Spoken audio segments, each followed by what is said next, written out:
Je suis nouveau dans la structure, donc je vous présente rapidement mon parcours. J'ai fait mon internat à Lille, j'étais chef de clinique pendant un certain temps chez Franck Carbonel à Bicêtre, et puis j'ai été attaché pendant un moment, j'ai entamé une thèse de sciences que j'ai décidé d'interrompre, les patients me manquaient trop.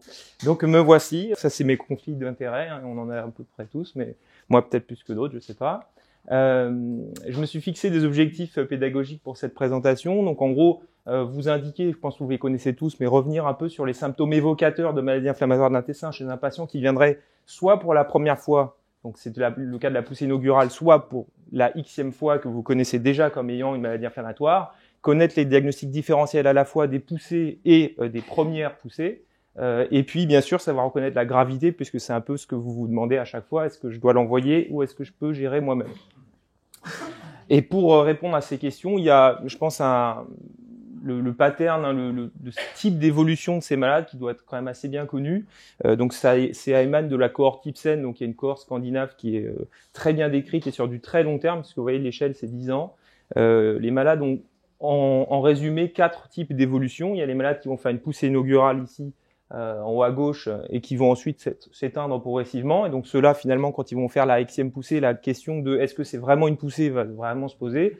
Ceux qui vont faire une activité minime au début, qui vont faire une poussée quasi inaugurale de la poussée sévère, ceux qui sont chroniquement actifs, qui sont essentiellement suivis à l'hôpital, et puis ceux qui vont faire des espaces où ils n'ont pas de poussée, puis des poussées sévères, et puis ensuite des espaces où ils n'ont pas de poussée. Et ceux-là, pareil, on va à chaque fois se poser la question, et ceux-là, ils vont éventuellement être sévères quand ils vont venir vous voir. D'où l'importance de savoir à la fois reconnaître la maladie quand on est en haut à gauche, et puis ne pas se tromper quand on est en haut à droite, et prendre pour une poussée de maladie inflammatoire, ce qui est une gastroentérite, hein, vous en voyez beaucoup. Donc, comment distinguer un patient fonctionnel d'une maladie inflammatoire? C'est difficile pour nous, ça doit être encore plus pour vous.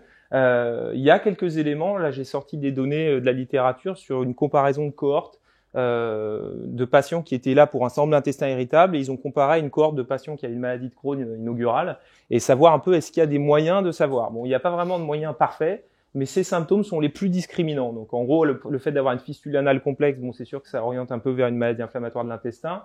Les antécédents familiaux au premier degré, donc là, ça vaut le coup de creuser un petit peu. L'amaigrissement, ça c'est clair qu'un amaigrissement doit forcément déclencher un bilan, même si tout le reste est normal. Des douleurs abdominales chroniques, donc plus de 3 mois. Une diarrhée nocturne, ça c'est exceptionnel qu'une diarrhée fonctionnelle donne une diarrhée nocturne. Une fièvre au cours des 3 derniers mois, la fièvre peut être le seul symptôme, hein, parfois, et la seule anomalie. L'absence de douleur 30 minutes après les repas. Si le patient n'a pas de douleur dans les 30 minutes après le repas, c'est plutôt en faveur d'un trouble organique, maladie inflammatoire, que d'un Crohn. Ça sont les symptômes, il y en a une kyrielle d'autres, mais ça c'est les plus importants. Donc, qu'est-ce qu'on fait comme bilan si on suspecte? Donc là, on est dans le cadre de la poussée inaugurale. Rechercher donc des carences, donc une anémie, un syndrome inflammatoire biologique, des carences en fer, en folate ou en B12, l'hypoalbuminémie qui est assez orientante, hein, qui donne comme une idée s'il y a des ulcérations notamment. Hein. Je vous rappelle que l'hypoalbuminémie peut être un signe de dénutrition de type Kwashiorkor, donc inflammatoire, mais elle peut aussi être le signe d'ulcération, donc une exsudation d'albumine dans la lumière intestinale. Je vous ai mentionné la calprotectine fécale, je sais qu'elle n'est pas remboursée et je sais que c'est difficile de gérer ces calprotectines anormales chez des malades qui n'ont rien d'autre et qui vont parfaitement bien, mais c'est un examen assez discriminant chez un patient qui a un bilan strictement normal et pour lequel vous avez une forte suspicion, vous vous demandez est-ce que c'est vraiment la peine d'aller l'envoyer voir un gastro. Une calprotectine anormale, c'est un bon examen. J'ai vu cette semaine d'ailleurs un jeune de 15 ans qui avait 2 selles sanglantes par jour et à qui on avait dit c'est des hémorroïdes, mais il avait une calprotectine à 4000. Je peux vous assurer que la calprotectine à 4000, c'est un argument pour aller plus loin. Donc ça peut, dans des cas bien particuliers, de rendre service et les patients sont parfois OK pour payer 60 € ou 40 € en fonction des labos pour aller plus loin. Les ASCA et les ANCA traînent dans tous les livres et sont assez rarement utiles. Les ASCA en particulier, même si c'est une découverte française, c'est pas hyper utile. Les ANCA parfois, dans la RCH, ça peut orienter.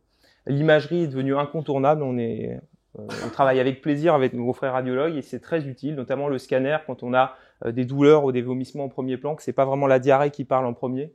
Vous savez pas justement s'il n'a pas autre chose, le scanner peut aussi être très orientant. L'entéro-IRM est à privilégier parce que c'est non irradiant, mais elle est plus difficile d'interprétation et c'est plus cher aussi, hein, donc il y a cet élément-là. Mais si vous avez une forte suspicion, il vaut mieux aller à l'entéro-IRM, notamment pour des douleurs de la fosse iliaque droite chez le jeune. L'endoscopie digestive, bah, c'est notre cœur de métier, hein, donc haute et basse. Donc c'est sûr que chez un patient qui a une forte suspicion de maladie inflammatoire de l'intestin, il faudra aller à l'iléoscopie, à l'endoscopie, voire jusqu'à la vidéocapsule s'il y a une forte suspicion, une calprotectine élevée, une fibrocolonormale par exemple.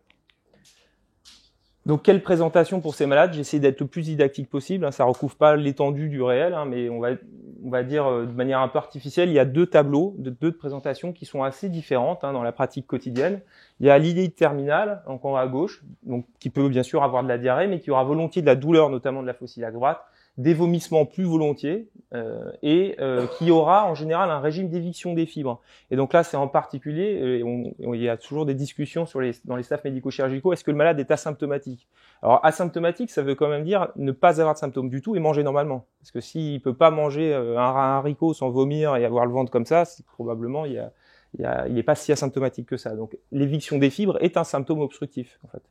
Ainsi, bien sûr, il y a des patients qui supportent pas les haricots verts, mais dans ce cas, ils mangent peut-être autre chose. Donc ça vaut le coup de creuser à l'interrogatoire. Le régime d'éviction, c'est pas toujours fait. La présentation colitique, là, c'est plus la diarrhée qui parle. Diarrhée, gléro-sanglante volontiers, mais pas forcément. Le syndrome rectal, donc ténèse, faux besoin, épreinte, et une douleur qui peut être donc de la fosse iliaque droite si c'est un cône iléal terminal, mais ça peut être bien sûr un cône du côlon, auquel cas il se présentera avec des douleurs abdominales, soit diffuses, soit localisées en fonction de l'emplacement. Les colites peuvent faire vomir, d'accord, c'est des vomissements réflexes, donc c'est pas forcément un signe d'obstruction les vomissements. Et puis bien sûr, la présentation peut s'accompagner d'un cortège de symptômes, de manifestations extradigestives, que ce soit des arthralgies, un psoriasis qu'il faudra rechercher, un érythème noueux qui en général se manifestera de lui-même puisque c'est très douloureux, le pyoderma qui est une ulcération qui inquiète un peu, et puis les manifestations ophtalmologiques, que ce soit l'épisclérite qui est la plus fréquente, c'est pas l'uvéite, c'est l'épisclérite la plus fréquente, l'uvéite qui est plus connue, et les aphthoses buccales. Donc bien sûr, quand on dit aphthose buccale, c'est pas juste un aphte de temps en temps quand on mange du comté, c'est des aphtes chronique, chronique et difficile à gérer et souvent invalidant. Donc, je vais vous parler de critères de gravité dans les formes colitiques. Donc, en gros, on va séparer donc la présentation sous forme de diarrhée et colite, donc c'est ça. Donc, il y a une échelle de gravité que j'utilise encore et qui existe depuis les années 50 et qu'on utilise encore aujourd'hui et qu'on utilisera probablement dans 50 ans. C'est les critères de True-Love. Donc, True-Love a décrit la colite aiguë grave, a décrit ces critères-là et c'est toujours les mêmes. Donc, c'est plus de 6 selles sanglantes par jour, plus au moins un des symptômes suivants, c'est-à-dire de la fièvre. Donc la fièvre, c'est supérieur à 37,8, donc c'est même 38, ça valide le critère. Une tachycardie, pareil, pas forcément très élevée, mais plus de 90. Chez un jeune de 30 ans, il n'y a pas de raison qu'il soit 90 de fréquence. Et une hémoglobine anormale. D'accord, donc en dessous de 10,5, bon, si c'est 10,8, ça valide aussi. Donc ces critères-là sont des critères absolument indiscutables de gravité qui justifient d'envoyer immédiatement le patient aux urgences ou au moins en service de gastro-entérologie si vous avez un accès direct, et je suis là pour ça. À ces critères, donc les œdèmes des membres inférieurs, donc si c'est un patient qui a une crise un peu subentrante depuis un moment, les œdèmes des membres inférieurs sont un signe majeur de gravité puisqu'ils traduisent une hypoalbuminémie profonde. Et l'hypoalbuminémie profonde est un signe d'exsudation, j'en ai parlé tout à l'heure. On perd l'albumine dans le côlon par les ulcérations. S'il y a des ulcérations, qu'elles sont sévères, c'est que le malade va mal. Donc les œdèmes sont à chercher, ils sont immédiatement accessibles à l'examen. Et un patient qui vient avec un tableau comme ça et des œdèmes, c'est un patient qui doit aller vite à l'hôpital. Donc clairement, ce sera ça. Et donc le traitement corticoïde, bien sûr, ce sera IV, c'est le traitement de la colite aiguë grave, après avoir éliminé une infection. Donc j'ai vu que vous aviez parfaitement connaissance de ces symptômes, et c'est très bien. Pour les œdèmes des membres inférieurs, c'était moins évident. Donc clairement, les œdèmes, c'est à mettre au même registre que les 6 selles. Un patient qui vient avec une colite et qui a 4 selles par jour, mais des œdèmes inférieurs, c'est tout aussi inquiétant. Je vous ai mis pour illustration quelques cas comme ça. Donc le cas en particulier de droite, c'est du vécu personnel. Ce patient allait parfaitement bien. C'est-à-dire qu'il avait 6 selles par jour, un petit peu de sang dans les selles. Bonjour monsieur, ça va bien? Oui. Et en fait là, la radio, c'était avant de lui faire l'infliximab. Donc nous, on s'en était pas rendu compte non plus. C'est pour dire que ces malades doivent être évalués et éventuellement avoir une imagerie presque systématique. Et en fait, le pneumothorax que vous voyez à droite, enfin le pneumopéritoine que vous avez vu à droite, c'était sur une radio de thorax qu'on l'a vu, avant infliximab. Donc ils ont des présentations asthéniques, c'est pas forcément évident. Donc clairement, ce malade avait un symptôme, 6 selles par jour, du sang dans les selles, 6 selles par jour, et il avait ça. Voilà. Et il allait plutôt mieux d'ailleurs quand il a fait la radio de thorax. Donc pour dire, voilà, ça peut être piégeux. Pour ce qui est donc des poussées d'élite terminale, on a parlé des présentations. Je vous ai proposé un cas clinique tout simple, hein, un patient qui a une maladie iléale terminale sévère, il avait été hospitalisé, il avait une hypoalbuminémie, il avait une CRP élevée, il a été mis sous traitement, il allait beaucoup mieux. Alors il a dit, je vais mieux, je suis guéri, je vais mieux, je ne viens plus. Il se sentait bien, voilà. Et donc en général, ils reviennent vous voir après, quand ça va un peu moins bien. Et donc lui, il allait un peu moins bien depuis quelques mois, enfin depuis quelques semaines, parce qu'il a été perdu de vue que 3 mois, mais il avait tout arrêté. Et puis il revient pour douleur de la fosse iliaque droite depuis quelques jours, un peu croissante, avec un peu de diarrhée, 2-3 selles par jour, pas trop inquiétant, mais de la fièvre quand même. Et puis il arrive, il boitait un peu parce qu'il commençait à plus pouvoir allonger la jambe. Donc ce malade, évidemment, il a des critères inquiétants. Et donc là, bien sûr, c'est l'imagerie. Donc le message que je vais vous véhiculer, c'est quand il y a quelque chose comme ça qui cloche, un patient qui allait bien, puis qui commence à avoir des douleurs et qui s'aggrave et qui commence à avoir, par exemple, un psoïtis. Donc ce malade, ça c'était avant, à gauche, donc il allait beaucoup mieux. Puis à droite, en fait, je sais pas si c'est bien visible sur l'imagerie, mais il y a ici un abcès du psoas qui est qu'on pouvait supposer avec le psoïtis qu'on voit là. Donc ce malade, en fait, avait une récidive à l'arrêt de son traitement. Il a été opéré, il va très bien aujourd'hui. Il a pu reprendre son travail et tout va très bien, heureusement. Voilà. L'autre chose, c'est le type de présentation que vous pourriez voir en consultation. C'est cette madame, donc madame X, 52 ans, pareil, expérience personnelle, maladie chronique terminale, qui était bien sous adalimumab, rémission prolongée, tout va bien. Alors bien sûr, elle fait un régime quand même, sans fibres strictes et sans gluten, parce qu'elle a lu dans un magazine que c'était bien. Et puis donc, elle est normale, tout va très bien, mais bon, elle dit quand même que quand elle mange un peu d'ananas, elle a le ventre qui gonfle, elle vomit pendant 3 jours, mais sinon ça va bien. Et donc là, elle vomit un peu plus que d'habitude, donc on a l'habitude, elle vomit un peu tout le temps, mais là plus. Et puis elle a un abdomen distendu et des borborigmes mais avec une déblaque diarrhéique. Vous avez reconnu le syndrome de Koenig, d'accord? Donc après les repas, ballonnement abdominal, des borborigmes, des douleurs, et puis ça cède avec une déblaque de diarrhée. Il n'y a pas toujours des vomissements dans le syndrome de Koenig, c'est avant tout une douleur. Et elle vient pour un laxatif, c'est du vécu, parce qu'elle n'a pas eu de selle depuis 7 jours. Donc évidemment, là aussi, l'imagerie va permettre quand même de redresser un peu les choses. Donc vous voyez ici un intestin grêle très très distendu, en amont d'une iléite terminale qui est pas très très inflammatoire, mais qui est surtout très serrée. Donc cette dame, en fait, elle va plutôt bénéficier d'une chirurgie que d'un laxatif. Alors les diagnostics différentiels des poussées, donc bien sûr là il y aura pareil 2 grands champs puisque c'est pas du tout les mêmes présentations, donc pas du tout les mêmes différentiels. Les différentiels d'iléite, ça dépend. Si c'est surtout de la diarrhée qui est prédominante, ce sera un peu pareil que pour les colites. Donc il y a essentiellement, en tout cas ce qu'il faut éliminer, c'est les entéropathogènes, en particulier le Clostridioides difficile. J'en profite pour vous rappeler ou vous apprendre que la dénomination a changé, on dit plus Clostridium, mais Clostridioides. Bon. Voilà, ça change rien, mais c'est comme ça. C'est un reviewer qui me l'a appris. Je sais pas. Voilà, c'est plus long et c'est plus dur à dire, c'est pour ça qu'on l'a pris. Et faut éliminer les campylobactères, Yersinia, Shigella et Escherichia coli en fonction du contexte. Mais ceux-là, ils se détectent sur la coproculture, contrairement au Clostridium, donc ex-Clostridium, Clostridioides, qui se détectent si on en fait la demande exclusivement. Les colites iatrogènes, colites induites par les AINS, vous en voyez probablement plus que moi, et je vous rappelle qu'ils sont théoriquement contre-indiqués chez les patients qui ont une maladie inflammatoire, sauf si, bien sûr, impossible de faire autrement, etc. Mais il faut les éviter au maximum. Les colites induites par l'antibiothérapie, c'est une vraie entité, en fait, là, pour le coup. Il y a plus de diarrhée induite par les antibiotiques que de colites induites par les antibiotiques, mais ça existe, ça a été assez bien décrit. Et bien sûr, si par contre le malade vient pour pas trop de diarrhée, mais plutôt pour de la douleur prédominante, j'attire votre attention sur le fait que la tuberculose intestinale, notamment dans sa forme iléosécale, peut tout à fait donner le change pour une maladie de Crohn. La seule différence, et ça c'est les Indiens qui décrivent ça très très bien parce qu'ils en ont beaucoup plus que nous, les signes discriminants entre une tuberculose et une maladie de Crohn grêle, ce qui peut mettre sur la piste, c'est la fièvre prédominante et l'altération de l'état général qui sont beaucoup plus marquées. C'est-à-dire beaucoup plus d'amaigrissement, beaucoup plus de fièvre. Et puis bien sûr le contexte. Par exemple, un pneumologue qui vient vous consulter, par exemple. L'anisacase, je la donne plus parce que c'est la mode du sushi et du cru. C'est pas très fréquent, mais ça peut se présenter tout à fait comme une iléite terminale. Donc les gens qui mangent beaucoup de poissons crus, donc après quelqu'un qui vient pour un tableau d'iléite, douleur de la fosse iliaque droite, on se dit ça y est, c'est un Crohn. Et souvent c'est un peu le même type de population. La consommation massive de poissons crus non surgelés peut donner un tableau d'iléite à anisacea. Il faut aller le chercher. Donc je vois que vous êtes assez bien informés sur la tuberculose, c'est bien. Il reste encore 30% de réfractaires. Voilà. Pour le reste, donc ça j'en ai déjà parlé. Pour les colites, vous avez vu, c'est le même diagnostic différentiel que pour les maladies de Crohn iléale qui ont de la diarrhée, c'est-à-dire rechercher les entéropathogènes. La seule petite distinction, c'est pour le cytomégalovirus, pour les patients qui ont une colite et qui viennent pour de la diarrhée, il faut distinguer deux grandes catégories de malades, ceux qui sont immunodéprimés, ceux qui le sont pas. Et donc immunodéprimés sous corticoïdes depuis 3 semaines, ça compte. C'est-à-dire si ça fait 60 mg de cortencil qu'ils prennent depuis 1 mois et que tout allait bien, et que tout d'un coup ils ont la diarrhée, de la fièvre, éventuellement une lymphopénie sur le bilan qui est très discriminante, le CMV est à évoquer, il se recherche par PCR dans le sang, c'est pareil si on ne cherche que ce qu'on trouve.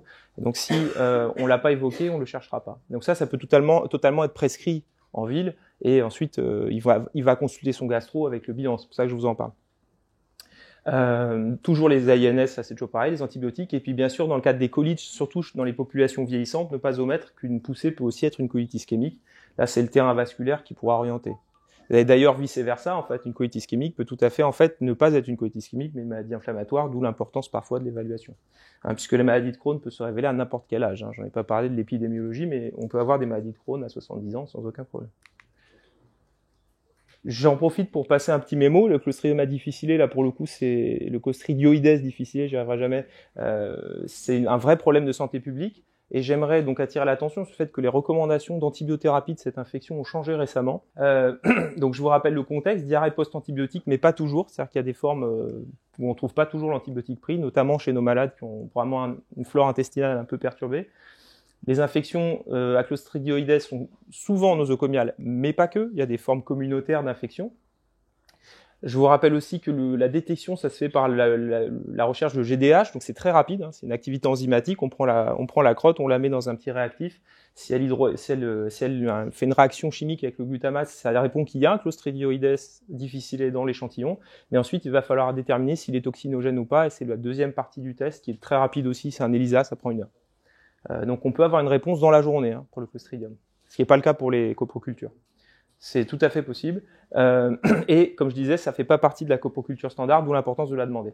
La sévérité pour les infections à Clostridium, ça tombe bien, c'est la même chose que pour les colites aiguës de True Love, c'est-à-dire que ce sera les mêmes critères de gravité, c'est-à-dire plus de cicelle, distension abdominale, œdème des membres inférieurs, à rajouter l'insuffisance rénale aiguë, un patient déshydraté et le patient qui a beaucoup de comorbidités. C'est insuffisance rénale préexistante, diabète, ce sont des critères de mauvais pronostic. Et donc je disais, le traitement a changé, ce n'est plus le Flagyl, fini. C'est la vancomycine, quel que soit le cas, 125 mg, je ne parle pas pour l'enfant, là je parle pour l'adulte, 125 mg 4 fois par jour pendant 10 jours, c'est des recommandations qui ont été faites en fin d'année dernière. Et les formes sévères, c'est 500 x 4. Ça, c'est la recommandation. Voilà. Pour ce qui est de la transplantation fécale, très à la mode, vous en entendez sans doute autant parler que moi, même plus. Donc on la réserve aux récidives. Ça a été testé dans les formes graves, aiguës, mais globalement, c'est les récidives. Voilà. Et je vois que vous êtes encore sur la notion de nosocomial. Donc c'est pas toujours nosocomial. Non, pardon, vous êtes au courant que c'est pas toujours nosocomial, mais il reste 21% de gens qui pensent que c'est toujours nosocomial. Donc c'est pas toujours nosocomial, il y en a en ville, clairement. Et donc voilà un petit algorithme, et après je prendrai vos questions avec plaisir, sur que faire en fonction. Donc le patient vient pour un syndrome dysentérique prédominant, diarrhée, donc là c'est évaluation des critères de True Love. S'il y a les critères de True Love, là il n'y a pas de question à se poser, c'est direct à l'hôpital. Si il n'y a pas les critères de True Love, donc le malade n'est pas là en train de, il n'y a pas d'urgence absolue, il faut faire ce bilan-là, tout simple, une NUM, une CRP, un ionogramme, une albumine, puisqu'on a dit que l'hypoalbuminémie est un critère de sévérité, la coproculture, la recherche de Clostridium, la PCR de CMV uniquement s'il est immunodéprimé ou pas. Si ce bilan est fait et qu'il est infecté, je vous renvoie au traitement de ces infections. Si à l'inverse, il n'est pas infecté, là, je pense qu'il faut qu'il voit son spécialiste assez rapidement. En gros, c'est ça l'idée, donc moins de 7 jours, c'est idéal. Pour ce qui est du traitement en attendant, il y a 2 possibilités. Si le malade est en train de diminuer des corticoïdes, là, c'est assez facile la réponse qu'on va lui donner. S'il n'est pas infecté, mais il faut lui redire de remonter au palier antérieur de cortencil s'il était sous cortencil. Et s'il est passé de 4 grammes à 2 grammes de pentasa, il faut repasser à la dose antérieure et il revoit son spécialiste rapidement. Si à l'inverse, il n'était pas sous corticoïde, là, ça dépend un peu de du délai avec le gastro. On peut introduire une corticothérapie à 40 mg par voie orale puisqu'il n'est pas grave. Donc, c'est le traitement des poussées peu sévères. Attention cependant à ne pas négliger, de laisser un malade partir sous cortencil sans savoir derrière, où il va. Et voilà, faut que ce soit relativement contrôlé quand même, puisqu'il peut s'aggraver dans un deuxième temps s'il n'a pas consulté. Et pour ce qui est des présentations idéales, même chose, douleur, obstruction prédominante, donc patient qui fait un régime restrictif très sévère, qui vomit tous les jours par exemple, occlusion, masse abdominale perceptible, fièvre, c'est directement aux urgences évidemment, et sinon, c'est si contexte évocateur, il faut évoquer une tuberculose, et là il y a le quantiferon, la radiothorax accessible en ville. Une imagerie rapide, mais il n'y a pas d'urgence si le malade n'est pas... voilà. Après, ça dépend bien sûr du contexte social du malade. Si c'est un patient SDF en difficulté, il faut l'envoyer directement aux urgences, mais si c'est un pneumologue qui consulte parce qu'il s'est contaminé à la tuberculose, c'est pas tout à fait le même topo. Donc lui, il peut éventuellement faire son imagerie dans son lieu de travail en ambulatoire. Et l'imagerie rapide, donc l'entéro-IRM ou le scanner, c'est moins de 7 jours, mais c'est selon bien sûr la possibilité que vous avez d'accéder à ces examens en ville. Et le traitement en attendant, si vous n'a pas d'occlusion, vous ne suspectez pas une tuberculose ou qu'il a une maladie de Crohn connue, on peut démarrer du budesonide, 9 mg par jour par voie orale, en attendant la consultation, ce qui vous permet de soulager le malade sans le mettre en danger. Voilà. J'ai fini avec ça.